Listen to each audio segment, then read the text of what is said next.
Thabiso Khambule on Jacaranda FM. Thabiso Khambule for Jacaranda FM, and today I have the pleasure of interviewing the one and only Johan Oldenburg. Now, this guy, man, Johan, when I read your book, Immigrating Successfully, I was like, no, I want people to stay in my country. But I was like, Tavis, to your ignorance, just do a bit of research and actually hear what Johan is all about. And man, you're an amazing gentleman, I must say, a beautiful businessman. And you're born in Richards Bay. You're actually born in South Africa. And it's not that you're rooting for people to actually go out of South Africa. You're just basically giving us a few points of how we can actually do it successfully. But before we get there, I want to get to this Richards Bay born guy who studied at Rau, and now it's UJ, and who basically went to Netherlands. So please tell us about your starting here in South Africa and going over to Netherlands. Yeah, well, to be honest with you, it started off to put things straight. One thing is for a fact, apartheid was, the worst thing was for Africans, you people, with apartheid. But being a gay man was also not a pleasure. So anyone who say being a gay man during apartheid had a normal life than would be now, would be lying, So we were also, if you went to the army, you had a big stress, whether you'll survive the army, etc., and things like that. You didn't get proper job opportunities and things. And my dad had a Dutch citizen. So I didn't leave South Africa because of, I think it was a rubbish country. It was due to the situations of that time. And, most of the gay people, if they tried to make a career, they had to be quiet about their gay status, or they became hairdressers. And I would tell you, if I would have become a hairdresser, nobody would have had hairs.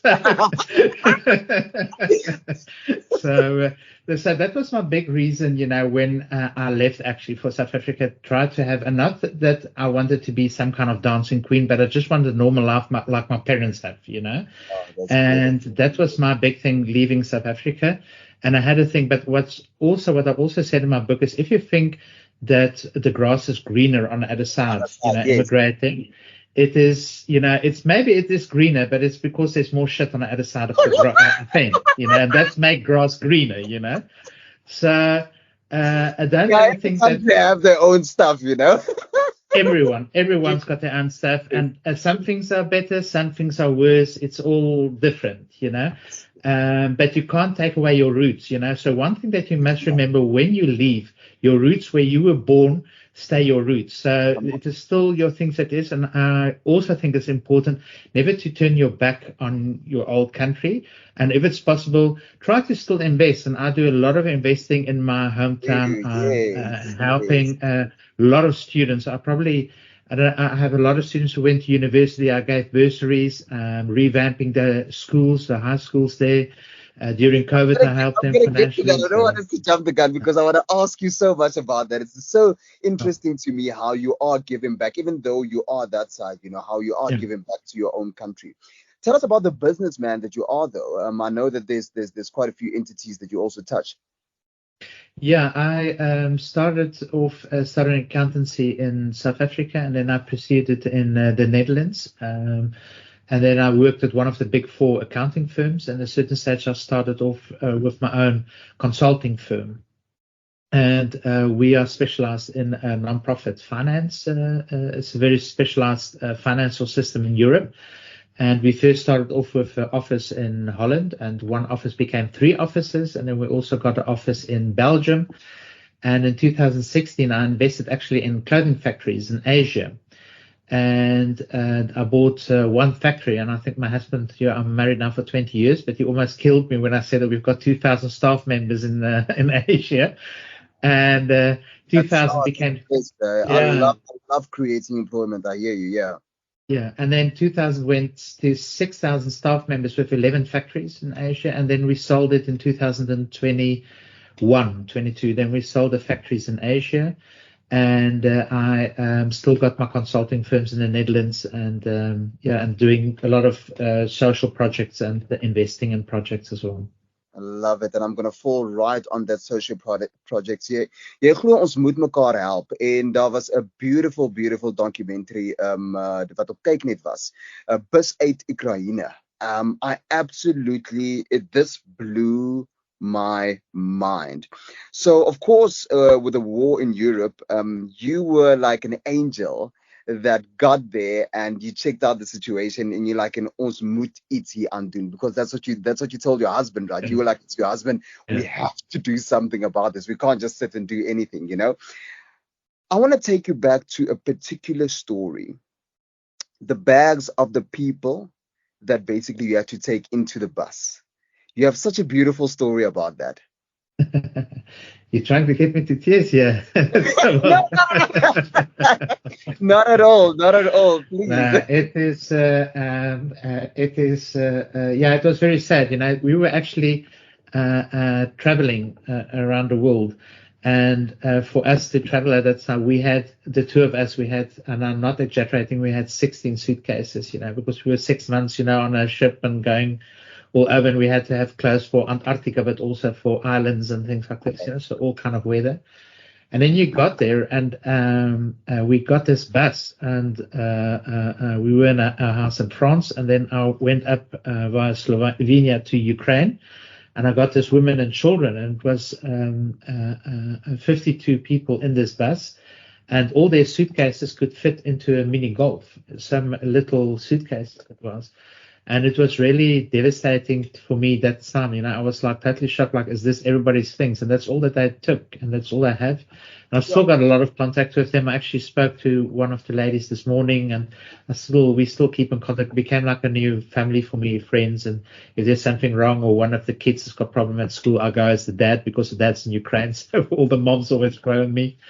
And that's also, and I feel that if you can help your neighbor, you know, try to help, you know, in any difference, you know. So maybe, you know, I can help on this side a bit more, but, you know, I think even if someone sometimes help with 10 Rand, it's still a difference, you know. It is, even if you walk past a homeless person, there's any way you can help any person, because we are all beings in this earth, you know.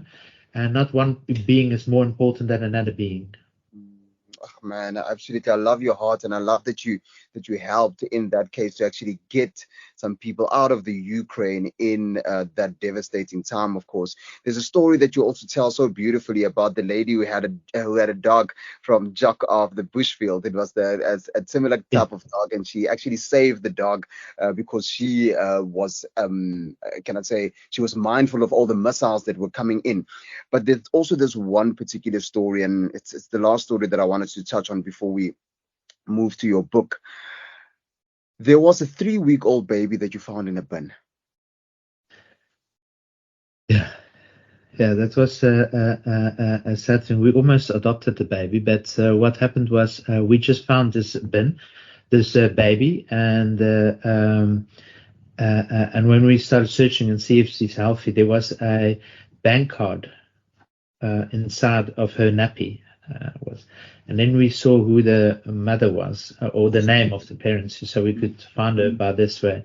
The government found it, and the baby was still found, but she got in the middle of some kind of shooting on a corridor, and she just thought that if they're going to kill her, my baby's also dead. So she hoped that if she puts the baby in a bin and someone finds her and she's dead, then the babies will survive, because if you get shot and something is in your arms, you know, that won't survive. So that is how she actually got through that, and then we got them reunited again. But the mom was in a hospital in Krakow in Poland, and that is how the two got reunited again. Just, man.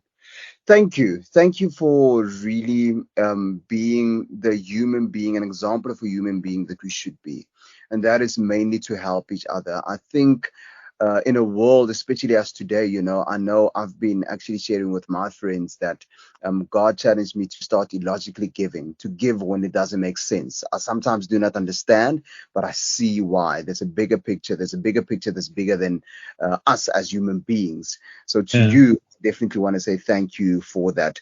The stuff that you still do in South Africa, we touched a little bit on how you're helping schools this side as well. I believe that you're also giving back to a school in Richards Bay.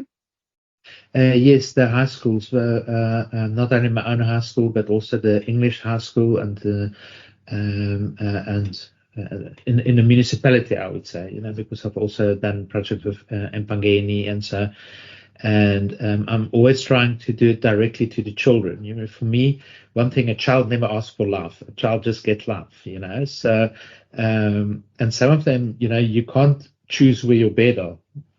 So it is, and I've got, some daring friends already, who's almost like children already for me, who studied, and Fundile Nene, she's from Escaweni.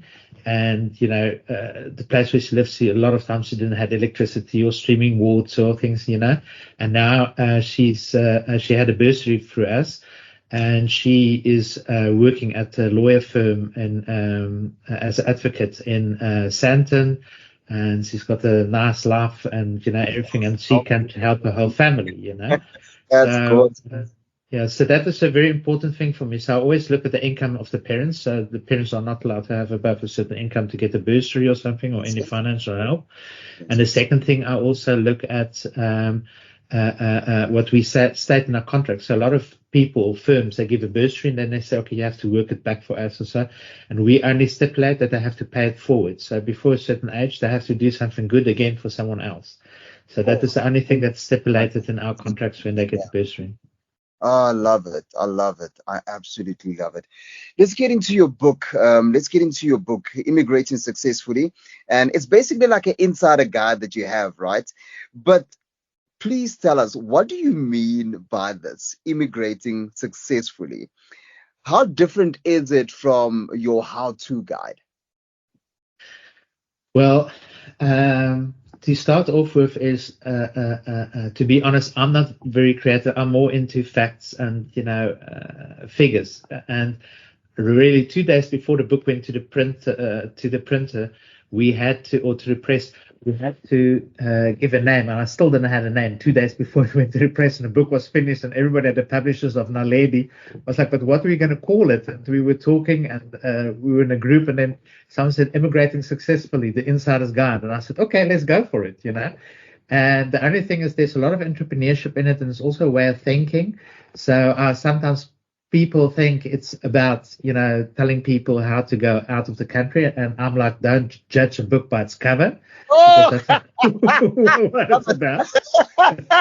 So for me, I would say it is, personally, I would not buy a book on how to immigrate, because if you're how to immigrate, you can find that on Google, and I can see exactly what I need or how to do.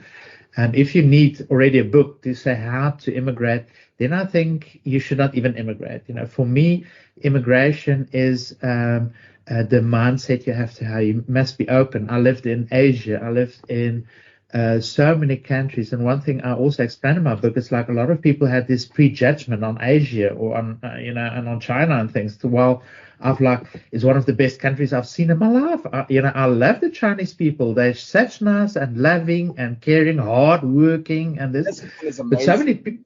And so many people have got a judgmental about it who has not even been there, Literally, that's ignorance.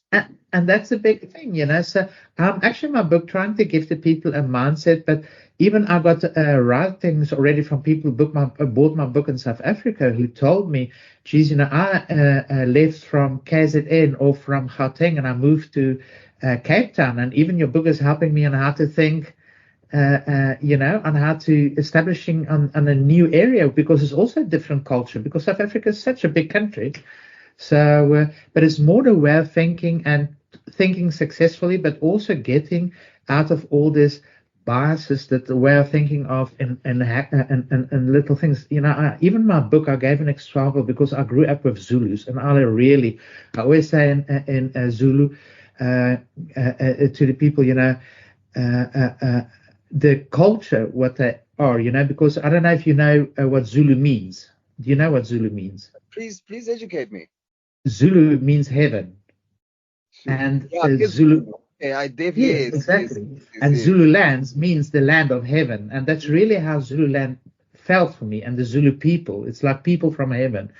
And the culture, a lot of people just see something and judge, and they don't ask. And I remember as a child, Zulu ladies, if you would see two mamas at the road, if they talk extremely loud.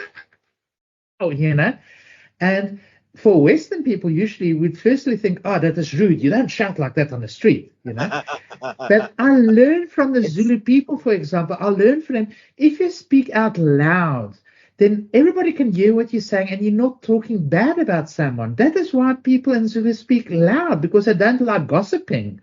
Isn't that beautiful? So learn about each other's culture and think, this is, interesting. Then I thought, this is good. I'm also going to sometimes speak a bit louder, because then people know I'm not talking about them. They can listen. I'm not shy. I'm not embarrassed. And all these different ways of thinking. But instead of looking at your own corner or your own box, and then you think, okay, if you don't fit in my box, then you're wrong, I sometimes think, open your box and try to get everything into it, and experience it. Ek love wat jy sê, want ek het onlangs 'n boek gelees. I don't know if you've also read it. The book is called Who Moved My Cheese? So of course it's basically a book about two human beings and two mice that basically chase their cheese. But it's impossible for humans to actually think, but how can I learn from this? And this is exactly what I have learned actually from going through your book, is that what you're trying to do is you're teaching us to thrive in just new environments. And that's what you're doing. Yes, yeah, exactly. And that is important for me, how to open yourself and things, because remember, borders, between South Africa, Zimbabwe, South Africa, Botswana, Namibia, borders are created by humans. Yeah. So it is. And Erasmus in the 16th century, he was a philosopher from Holland, and he said, I'm not from Holland, I'm not from Europe, I'm just one person living on Earth. So forget about all these borders that's created and thinking like it, and learn from everything, experience life, and especially experience the beauty, because there's nothing as beautiful as people and all the different cultures. And don't look at the differences, look at the comparisons, because there's much more comparisons, but we have somehow the tendency to think the whole time, this is the difference between me and you, but there's so much comparisons, as I went over the world, because I've been in every continent, so, and I've seen, and there's so many comparisons actually between all humans on any continent. It's absolutely beautiful, and it's interesting, and a lot to learn from each other. What do you miss most about South Africa? Poetepap and bors.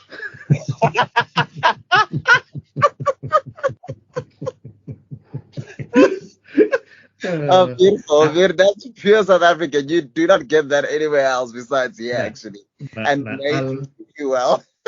I love my pap and wors and my sauce and my chakalaka sauce. And if something else is, I miss my my friends, my people, because if you're in Zululand, you just understand. You've got two words, you understand each other.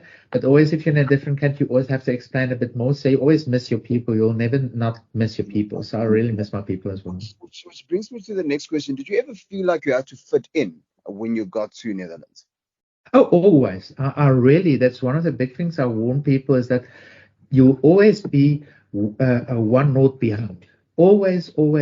So because you're not born there.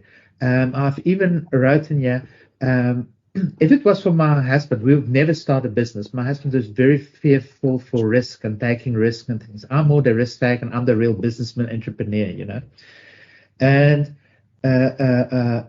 when we moved, to somewhere, everywhere, somehow, although I'm the successful businessman in our relationship, in Holland, if we would move, because I've got an accent, if I speak Dutch, my Dutch is fluent and so, but I've got an accent. They can hear I'm a foreigner.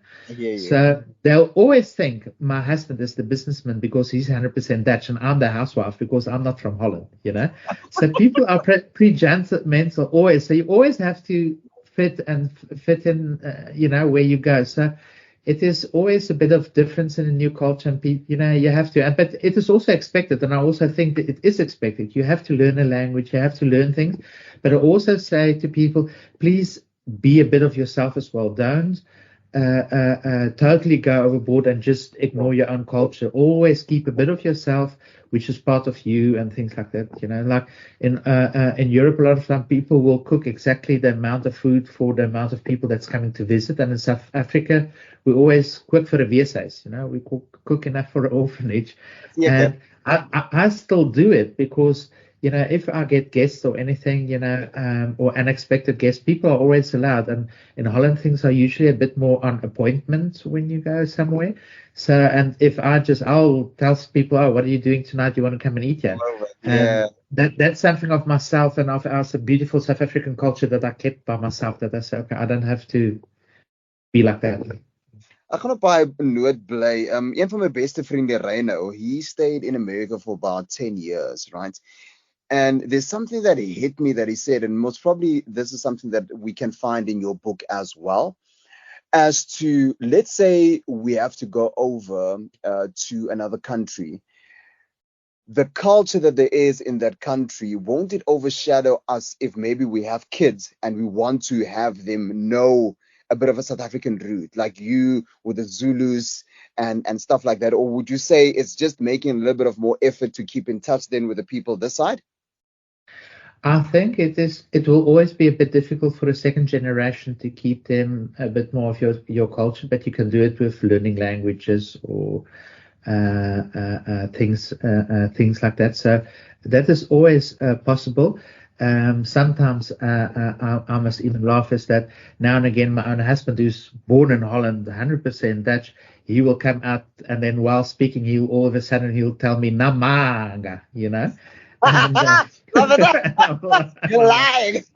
yeah, so he will, you learn from each other, and he also. So if people just stands open for it, but I think part of your roots, you must always be proud of where you're from, because I'm not from a rich family or something like that, but I'm still proud of where I'm from or what I'm from or like this. You must never be embarrassed or think that things are, I'm really proud of the whole situation, and I'm proud of Richards Bay. It's a beautiful town and things like that. So no, you can't take it away from me. So, and I think it's only good for your own thing, because if you're going to be ashamed about where you're from, you psychologically in your heart, it's going to cut yourself, because it's a part of you that you're actually ashamed of. So that's not right. So I always say, try to keep it and try to keep up with it, but without pushing it too much for the other people, because otherwise in your new country, people will get annoyed at a certain stage with segregation and things like that. You have to have a good balance. Mm. Johan, ek wil ook vir jou vraagie actually. Hoe eet jy 'n olifant? Happy for happy. Yeah, happy for happy. Sticky for sticky. But I know one of the chapters in your book, Immigrating Successfully, you explain how you use the elephant method in moving as well. Please tell us a bit more about that. It's actually one of my favorite chapters. It's about actually a lot of people just see this elephant as this huge, big, huge ndlovu, this piece of meat. Yes. And there's a lot of symbolism, but a lot of intelligence with an elephant. I'm very respectful to an elephant. I will have my distance. I'll look at what he's doing. Look at his tail. If his tail goes, sharp to the left, he's agitated. So there's a lot of aspects, but also elephant is, I've seen so many documentaries about it, how they are sad, when a child, they've really got a funeral when a child dies or something, and everybody will come give condolences to the mother. But the intelligence, a lot of people think they just storm over all the trees, but they look exactly what tree and they take the exact tree that they want out and things. And I think it's also a symbol for us how we sometimes can be mindful on how we go through life, and that, and more like this. And that is where I said at a certain stage, also when you see a big problem in life, you see this huge elephant, if you would eat it happy for happy, and at a certain stage the problem will finish, and it's the same with that, So, and there's a lot of symbolism that you can use in life, I think, with all the animals, and you can learn from animals, because in Afrikaans have actually got that nice saying, mens dom en diere ryk. So dier is ryk and mens is dom. Yeah. So that is why I love the comparisons between all kinds of animals. Yeah. Johan, you are such an inspiration, man, and I want to know who inspires you. Well, one big of my inspirements was Mr. Mandela. Holy moly, that is no, that It's was quite really I've amazing got big. to say that because I don't know if you can see my Oh shirt. yes, Madiba. Fantastic. I want one. Tell me where you bought it. I want one. Yeah. Now, I am in my living room as well. You'll see a big picture as soon as you got into my living room of Mr. Mandela when he was just released, and and all the things. I've got so many things, and I've read about him. Even on my bookshelf, I can take any book. Yeah, got a lot of them. Yeah, as well. Mr. Mandela and everything. So I've really got everything of him. Um, so what is for me is things like that, for that inspiration of someone who got really badly treated for 27 years and coming out of prison and treating us all with love. That is the thing that I've got so much respect for.